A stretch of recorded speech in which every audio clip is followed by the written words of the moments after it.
Good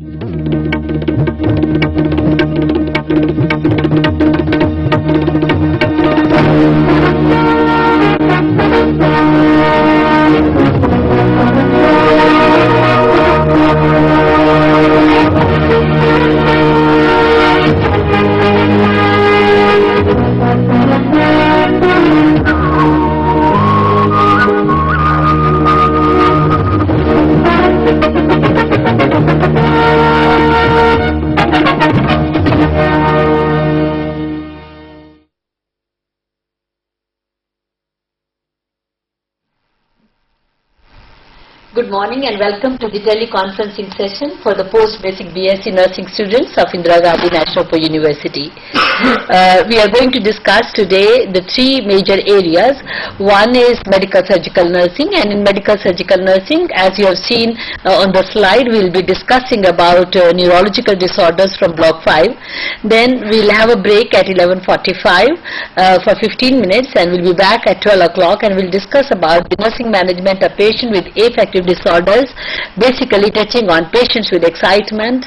Again, we would have a break from 12:45 to 1 o'clock. From 1 to 1:45, we will be talking about nursing management of patient with depression.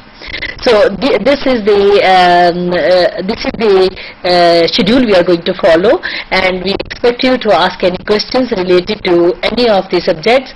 Of course, you would be having many other questions that your results are not announced. Yes, we are aware that your results are not announced because of certain delay, and we hope that within this week or by third week of September the results will be announced, and you would know the status. But when you are filling up the examination form, the new examination form, as you know, you have to pay the fees for per course ₹50.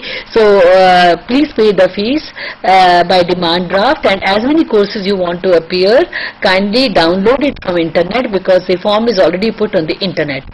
I understand the third year courses are not added in that. That yesterday evening I came to know. That is BNS 109, 110 and 111. I have already informed our computer division, and those courses will be entered when you are going to fill up your examination form. So it might have come today on net. I have not checked, but if it is not, kindly let me know so that you can fill up the form accurately. The last date was told to us as 30th September, so please fill up your forms by paying the examination fee. Keep the duplicate with you so that you can refer whenever the admit card doesn't come to you.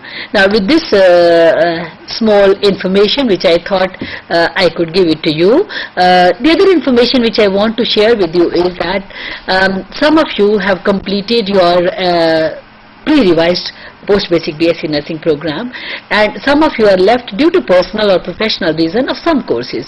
You also know that you can get the readmission by paying pro rata fee. So if you are paying the pro rata fee now, you will get the eligibility for 2 years. That is relaxation given by the university. The relaxation is also given by university that those students who are in the pre-revised schedule can complete all their courses up to 2010. So please go ahead and complete your courses. Those of you who haven't done it can have this last opportunity provided to you for the pre-revised courses. This doesn't apply to the revised courses, okay? Revised courses is 3 years minimum, 5 years maximum, and then you have got pro rata fees for another 2 years. Well, with this small information, I thought let us discuss about nursing management of patient with urological conditions, because this is one of the other condition for which patients come quite a lot in the hospital, starting from the UTI infection to the renal failure. And I thought as medical surgical nursing, you have got a lot of role to play at the preventive level, at the promotive level, therapeutic as well as rehabilitative level. And that's the reason we have called the experts. On my extreme right, we have Mrs. Rinder Goyal, whom many of you know is a national person in the medical surgical nursing, and she is one of the senior faculty at Rajkumari Amrit Kaur College of Nursing. Immediately right is Mrs. Niranjana Badri. She is working in College of Nursing, Lady Harding Hospital and associated hospitals.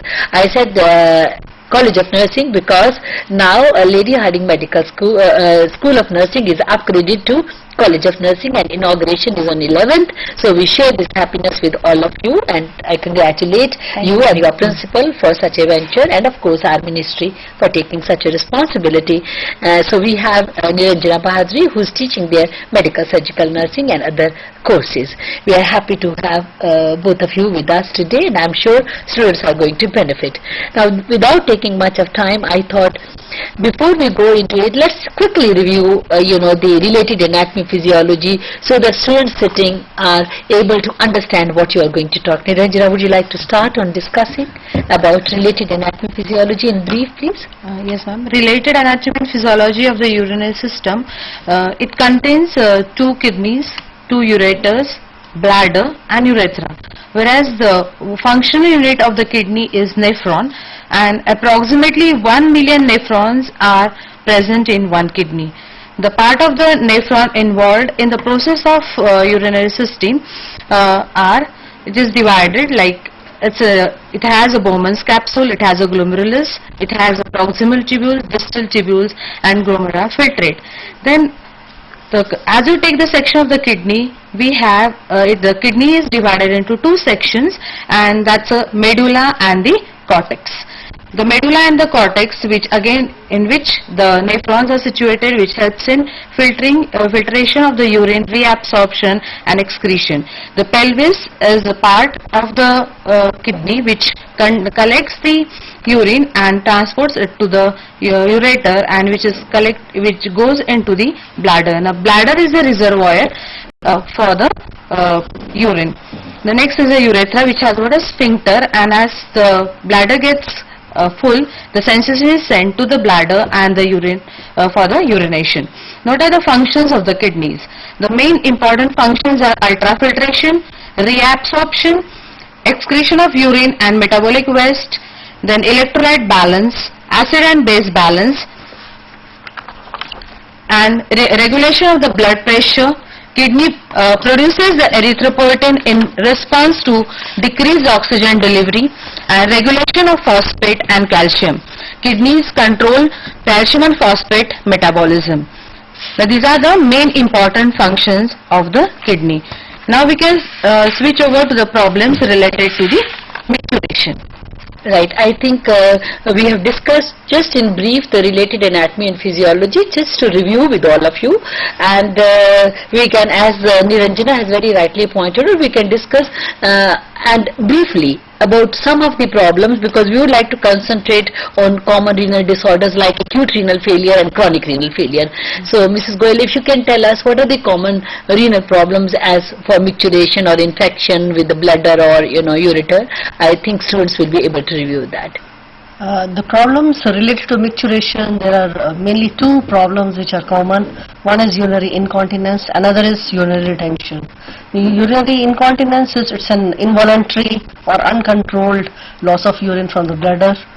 It may be temporary or it may be permanent, and it is seen that it is more common among elderly, and that too more commonly seen in women. And the main cause are urinary tract infections, and women, why? Because of the previous deliveries, and maybe at times it is due to chronic illness or use of certain drugs like anticholinergics, sedatives, analgesics and diuretics. They could cause urinary incontinence, and there are many complications which can occur due to incontinence. They are because person has no control over the bladder, in the urine. So it can lead to rashes, pressure sores because of the continuous wet skin, and skin and urinary tract infections, and even restrictions of the activity of the person, because the person is incontinent, and person, especially if the person is debilitated or elderly, person may not be able to move about. And there are various degrees or various types of incontinence which are seen. Among them, the most common ones are stress incontinence. Due to the stress, there is incontinence, there is no control, there is urge incontinence, overflow incontinence, functional incontinence, and there can be mixed form of any of these above incontinence. And there are many approaches to treat these conditions, they can be treated surgically, or at times by teaching them the pelvic exercises. For strengthening the perineal muscles, we can help them to regain the strength and take care of this incontinence. So bladder training is one of the major aspects for caring for these patients, and taking care of the skin of these patients because they are more prone to ulcers, promoting a hygienic environment, proper environment, and select proper clothing, where when the person can dress and undress quickly, because the person doesn't have a control. And of course increasing the fluid intake. These are the things which has to be kept in mind in cases of incontinence. Now next is urinary retention. Retention is that the urine is found but the person is not able to expel it out. There are many risk factors or causes of urinary retention. It could be immediately after surgery, it could be perineal surgery done at the perineal region, or it can be even after any general anesthesia, surgery involving general anesthesia. Acutely ill patients, elderly patients, and even bedridden patients may also have urinary retention. Many of the causes are seen, for urinary retention. They are in terms of anxiety. Person is anxious, so with the result they are not able to release. The sphincter doesn't open, so the urine is retained. And another very important cause among male is prostatic enlargement, which is the problem among the elderly, where the prostate gland enlarges because of the position of the prostate gland.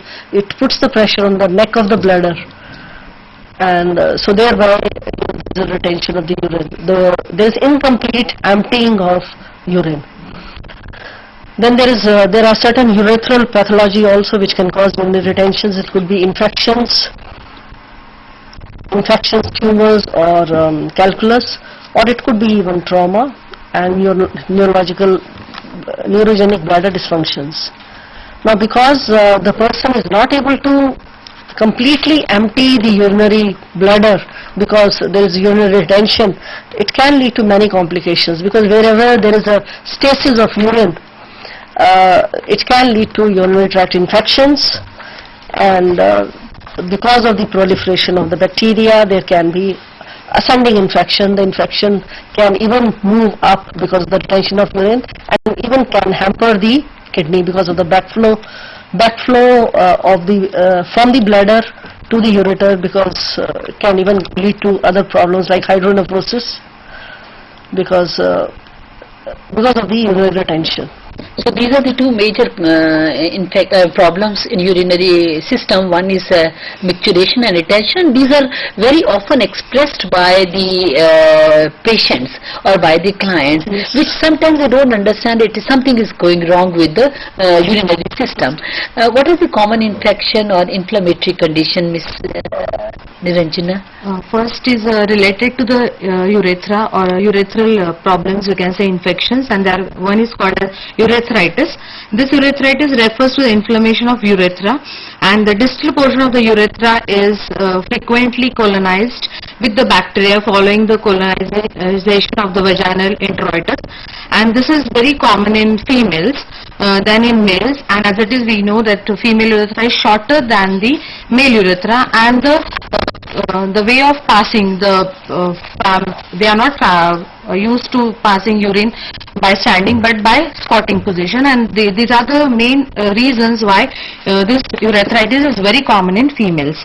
The clinical manifestation of this urinary tract infection is mainly because of there will be a spasm, there will be hematuria, and frequency of micturition will be there, and even sometimes patient may have the dysuria and fever, chills, nausea, vomiting, pruritus and edema, weight loss, and shortness of breath. Even these can cause because of this urethritis.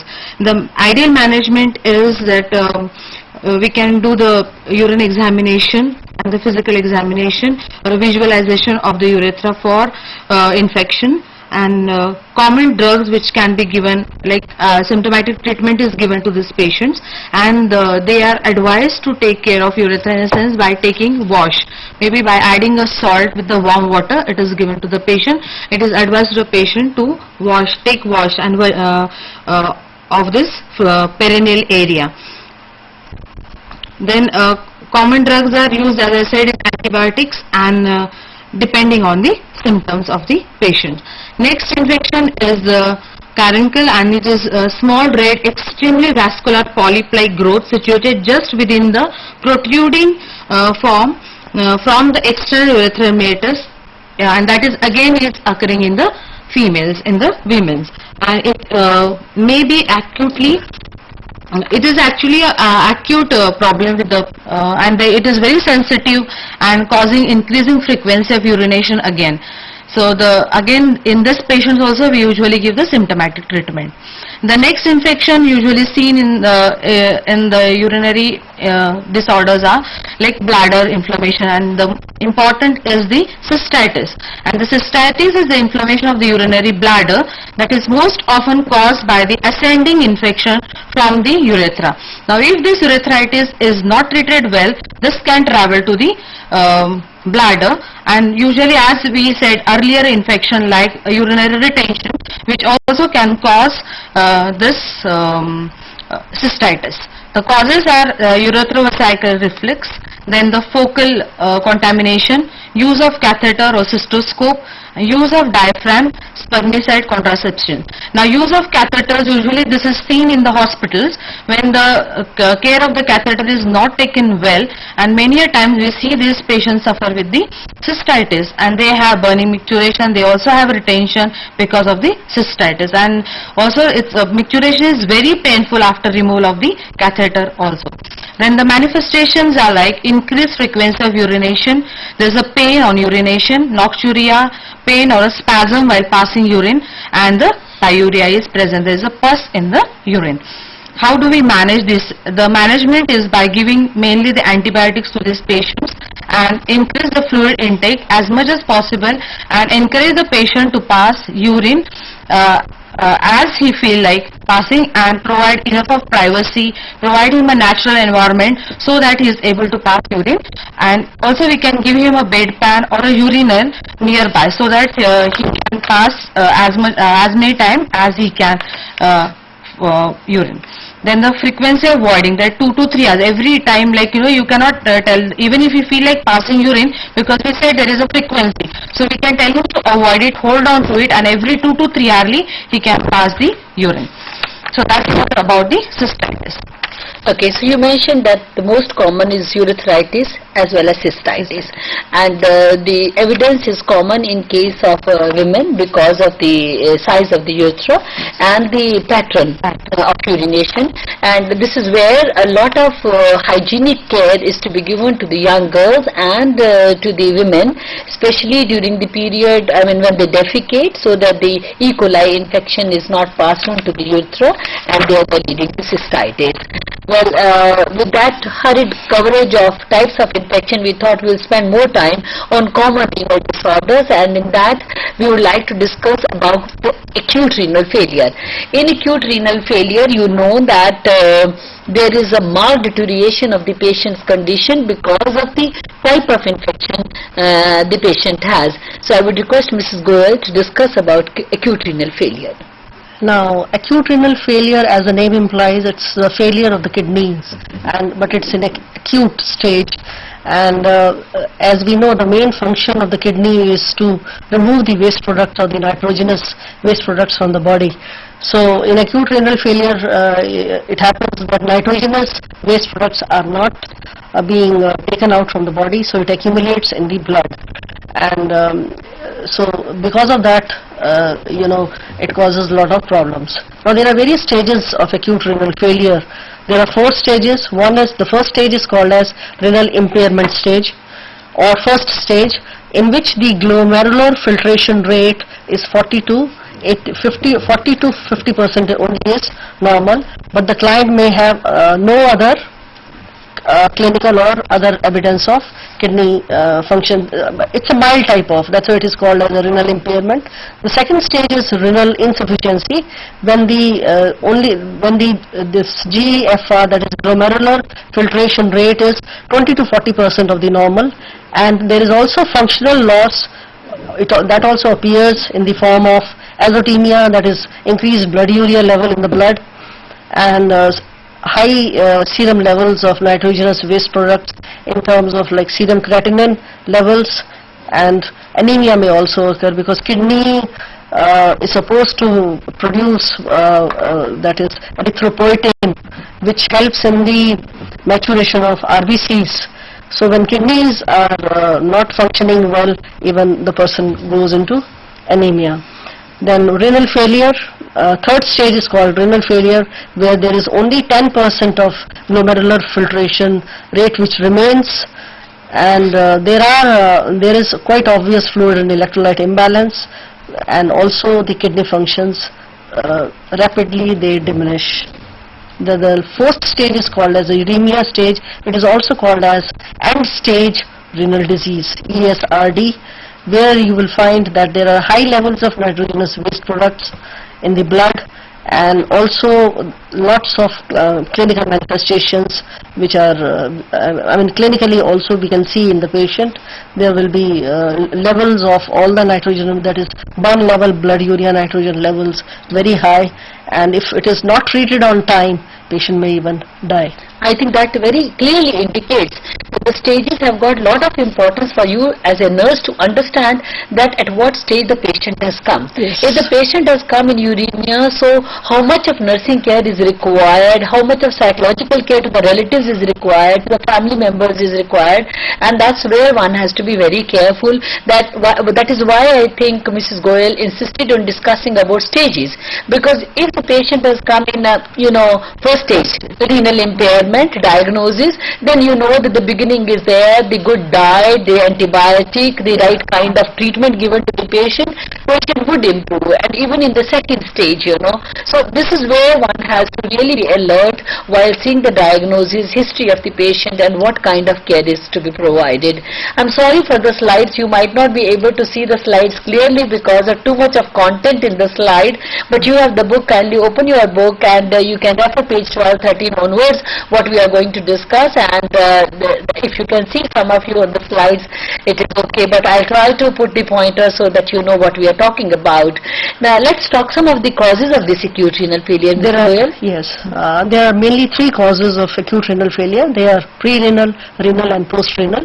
Pre-renal, as the name implies, it has nothing to do with the kidney as such, but other things are there in terms of there is a person has a hypovolemia. It could be due to any reason whatsoever, maybe because of hemorrhage, because of dehydration, diarrhea. So there is less of blood being passed onto the renal artery into the glomerulus for filtration. So one reason pre-renal is that volume depletion, that is fluid volume depletion, because of vomiting, diarrhea, hemorrhage, excessive use of even diuretics, burns, and glycosuria if the person is diabetic and having passing a lot of glucose in the urine. Because of glucose, water also goes in the urine, so again it leads to dehydration. So these are called pre-renal causes,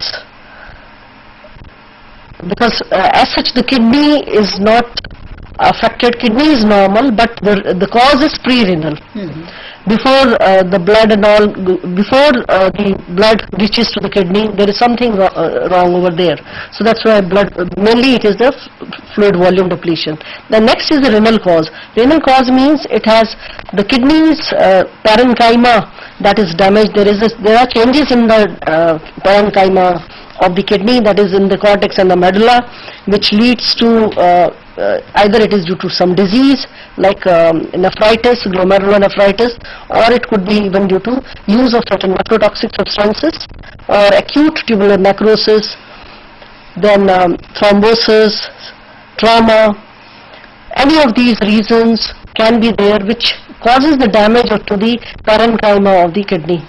that is the renal substance.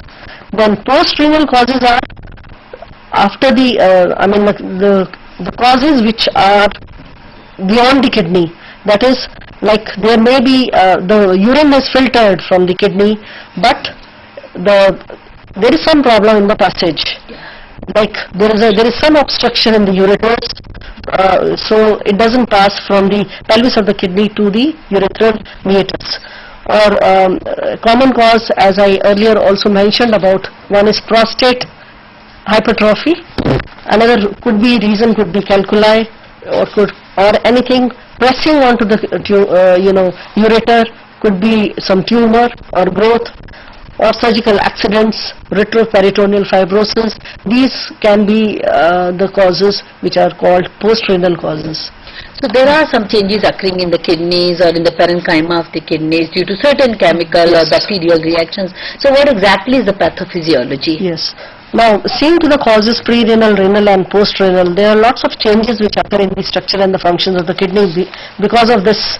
Because of any of these reasons, there is a damage to the nephron of the kidney, and there is a loss of filtering action, which so when filtering action is not, there is a diminished reabsorption, and also reabsorption of certain electrolytes, and also there is a loss of ability to produce the renin. Renin is one of the enzyme which is produced by the kidney, so the kidneys are not able to produce. And erythropoietin also, I have told you, that also is hampered.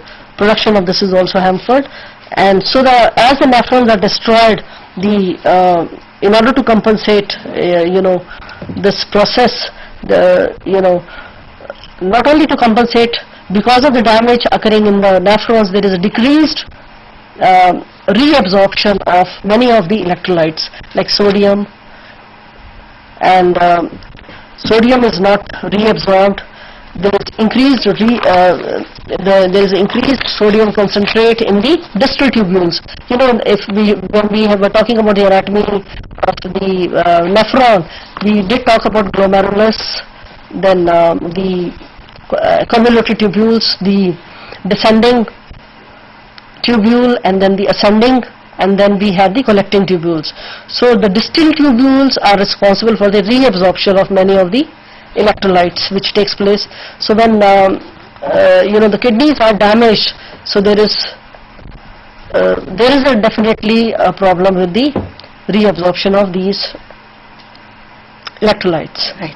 And can we have some specific signs and symptoms before we go into the nursing management? So the main specific symptoms which we find in in acute renal failure will be in terms of the urine output. So we will see, generally we see in these patients, they have a less of urine output. We call it as oliguria. When the urine output is just around 400 milliliter per day. So we call it as oliguria, and if it goes further, worse, it can go into anuria. We call it as if it is below 100 milliliter per day. Then also the specific gravity of the urine also will be low, and there is edema which occurs because of the fluid overload inside, because the kidneys are not able to excrete the waste in the form of urine, so there is edema, and there are signs of because of the fluid overload, it has a effect even on the heart. Because of the back pressure, it can even lead to congestive heart failure, hypertension, and pulmonary edema may occur because of the congestive heart failure. So retention of these electrolytes also cause, if we look at the lab tests, there will be increase in the BUN levels, blood urea nitrogen levels, serum creatinine levels, and in later stages when the patient is too toxic, the patient may go even into coma and may have Kussmaul type of breathing, which it's an ammoniacal smell which is there in the person's breath because of the accumulated waste products of in these patients. And because of the stress which the person constantly goes through in acute renal failure, these patients sometimes even they have stress ulcers which can cause even GI bleeding. Yes, because the person might have had some kind of ulceration earlier also. So this time, because of more of stress in the body, it flares up and the person starts having GI bleeding because of this. That means there are certain things which are preventable. Yes. In case of acute renal failure, at least the patient should not go up to the 4th stage. Yes. And the timely diagnosis, timely treatment helps. But what about the nursing management? Yes, nursing management of these patients, we have to, first of all, we have to see to their clinical manifestation, and also we have to be on a lookout for their urine output, because this is one of the very important parameter to determine how much the kidneys are functioning, because we will know by seeing the urine output. So maintaining the intake and output is very essential in these patients, number one. Number two is about the diet. These patients are generally, we put on high calorie diet, low in proteins, low in sodium and potassium, because these patients, they also have hyperkalemia, because increased potassium is toxic even to the heart, to the myocardium of the heart, so diet is another thing which is seen for these patients. So maintaining of intake and output is very important. Then of course, we have to exclude the cause, what is causing the acute renal failure. If it is preventable, if it is pre-renal, renal or post-renal, if it is possible, then these patients are put on certain medications that has to be given, like diuretics, antibiotics are given to these patients, and they have to have frequent examinations of blood, because frequent assessment of blood urea nitrogen is required, serum creatinine is required for these patients, and even serum electrolytes is done to see the levels of the sodium and the potassium. The nursing management, other nursing management for these patients is, because the patient is acutely sick, these patients are to be weighed daily. Daily weight has to be done. Intake output, I've already said. Their vital signs need to be checked every 4 hourly or every 2 hourly, depending upon the condition of the patient. And the urine specific gravity also needs to be tested. Then we need to replace the fluids according to that, but at the same time we need to see that they should not have fluid overload. So replacement is calculated on the basis of the urine output plus how much, the amount of urine output plus generally 600 to 800 milliliter of whatever insensible water loss is there, that is given to the patients. Means we have to see, we have to be careful how much fluid has to be given, because we don't want them to have the hypervolemia. And hyperkalemia has to be avoided by any chance. As I've already told you, it has a very bad effect on the heart. So as nurses, we are responsible to see the lab reports, to see the intake output of these patients, to see the fluid intake of these patients, and the kind of diet these patients need to be given. These are very essential. And still, if the urine output is not into the acceptable limits, these patients are the candidates for dialysis. That is for that's an emergency procedure, because it's a reversible failure. So in those conditions, we can even revert these patients, back to the kidney function. Okay. Now this is very important. That means in acute renal failure, to help the person to, reverse the condition. So acute renal failure is called as reversible failure, whereas chronic renal failure is also called as irreversible renal failure.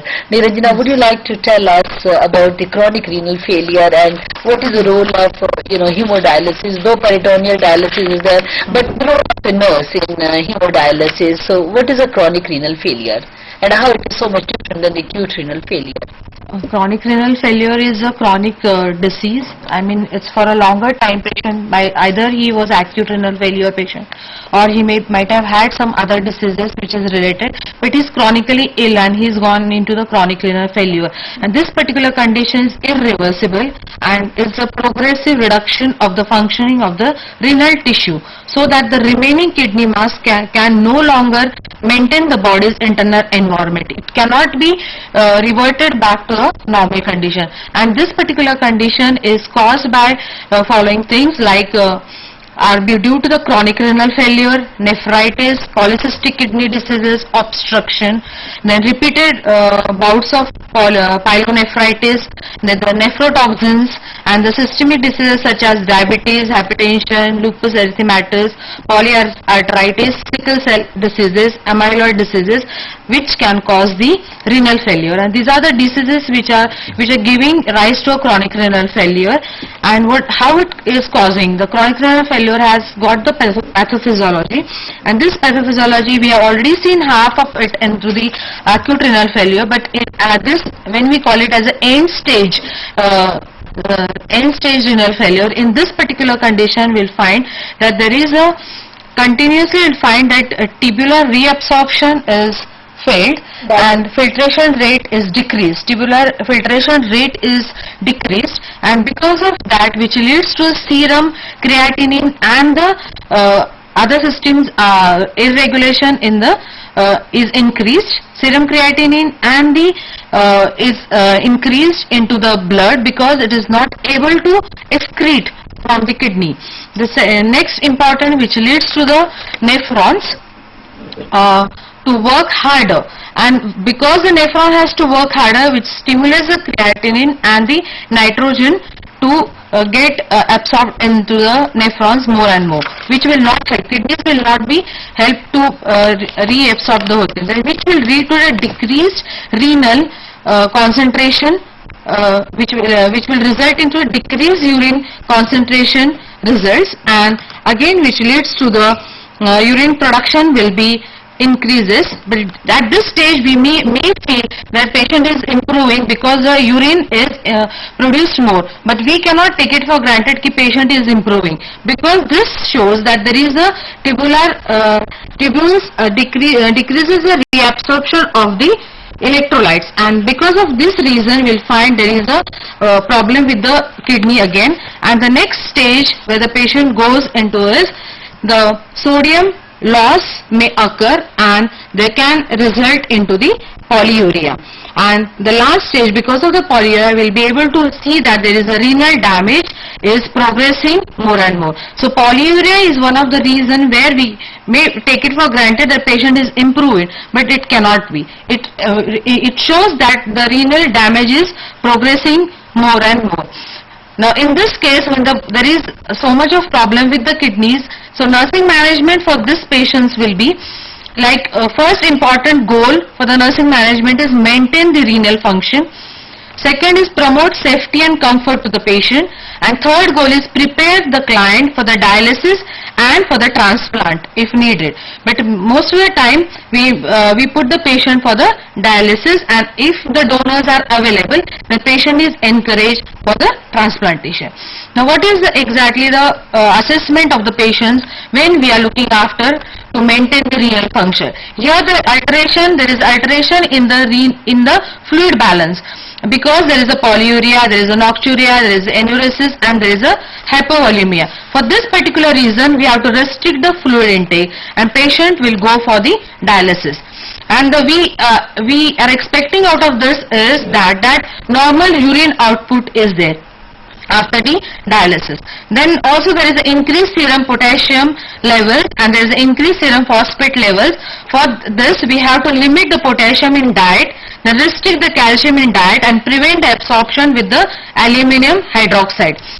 And next is there is increased blood pressure and edema. Here also we have to restrict the sodium in diet, because it will if the sodium is more in the diet, again the retention can take place, and there will be a more of a fluid into the body, which can again lead to the edema, will never be able to reduce. Next is that there is hypovolemia, hypotension. Now for the same reason we have to take the patient for dialysis, and we have to replace the lost sodium, so that the normal levels are maintained of the calcium as well as of the sodium. Then also there is a administration of the vitamin D is done, because there is a less calcium in the blood, and that is the reason why administration of vitamin D is given to these patients.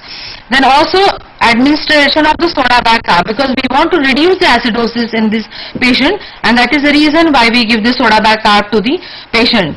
Next is the metabolic acidosis is there. As we said, there is a decreased carbon dioxide combining power, because of the RBC productions are less, because the erythropoietin is less, as the kidney helps for to produce erythropoietin, which helps in production of the RBCs, which is reduced, and that is why we find there is a carbon dioxide power is also decreased, and also the oxygen carrying capacity is less, and this is the reason why we need to reduce these waste products, and these waste products are reduced only by means of the dialysis. Next is accumulation of the metabolic waste, that is the blood urea nitrogen is very high, increased creatinine is there, and that is the reason why patient is in uremia. Here we restrict the protein intake, and also which will give us the nitrogen product will be less in the blood.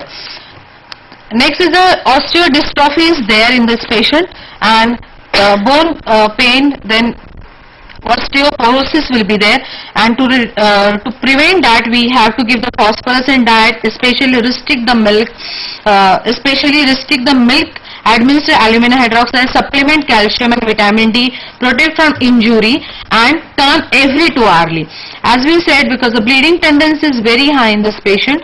Second, if the patient goes for the dialysis, especially the hemodialysis, patient is most of the time is put on the heparin, because to keep the shunt permanent and patent, the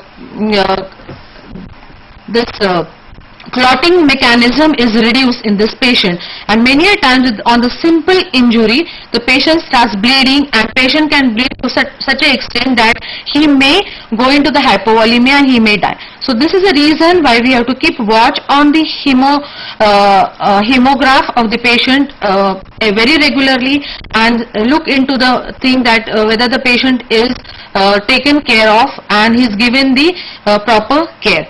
Even this patient's skin care is very important, because they have the uremic frost in this patient, and skin care is very important, because most of the time the skin takes over the excretion of the waste product, and you'll find the skin is very dry and whitish and yellowish color, and also you'll find most of the patient will be having this uremia smell, that urine. In that case, we have to encourage a patient for the skin care. We have to give them a regular bath and encourage them for the personal hygiene, which is very important. And it is also said that we should not remove forcibly the uremic frost, because it may bleed. So that one should be very careful that when you are giving sponge bath, it should be done properly, so that the frost is not removed, because there are chances of bleeding. Then we have to maintain the nutrition of this patient, which is very important. As we said that we have to give the patients a regular diet, and we have to see that they may not be able to eat at a time, but frequent meals can be given to the patient, and the fluid is restricted here. As we say, 24 hours urine collection is done, and in addition to the urine, suppose the patient has passed only 100 ml, so we can only add to it only 500 to 600 and fluid, so that there is no retention in the body, and the waste products are not retained inside. That's very important. Then we have to prepare a patient for the dialysis. So okay, I think we are running short of time, but let me tell you that in a very simple way, both of them have discussed about acute renal failure and chronic renal failure. At least you've got an overall view, and you might have nursed so many patients when you are practicing nurses in the clinical area or in the community, but it is just a reminder to you that how as a nurse you can provide really comprehensive care to the patient, especially when they are going into chronic renal failure, and also in acute renal failure, which is reversible. The importance is that it is reversible. Do not allow the patient to, the proper judgment, the history taken in the community or in the ward would be so important that you will be able to work with the team so effectively that the patient does not, go into chronic renal failure. The other important thing is that sometimes you will find the patient with chronic renal failure may have marked epistaxis in the ward. We don't wait for any instructions for that, and you know that you take a a long string of paraffin or glycerin and try to insert so that you can remove it once the bleeding is stopped, you know. These are small little things as nursing care management you have to remember when you are nursing a patient with acute renal failure and chronic renal failure. Of course, acute renal failure goes to chronic renal failure, but if it is reversible and handled timely for the therapeutic management and nursing management, we can prevent the patient to go into chronic renal failure. With this, I would like to thank Mrs. Goyal, Harinder Goyal and Mrs. Niranjana Bhaji for being here in the studio, and may I request the regional directors to kindly give the attendance, because I was so absorbed in the discussion I did not ask for the attendance. So though the producers have rolled the telephone number of the studio, please let us know how many students are attending teleconference and whether there are any or none. Thank you so much. Please join us back at 12 o'clock. We'll be back to discuss about mental health and psychiatric nursing.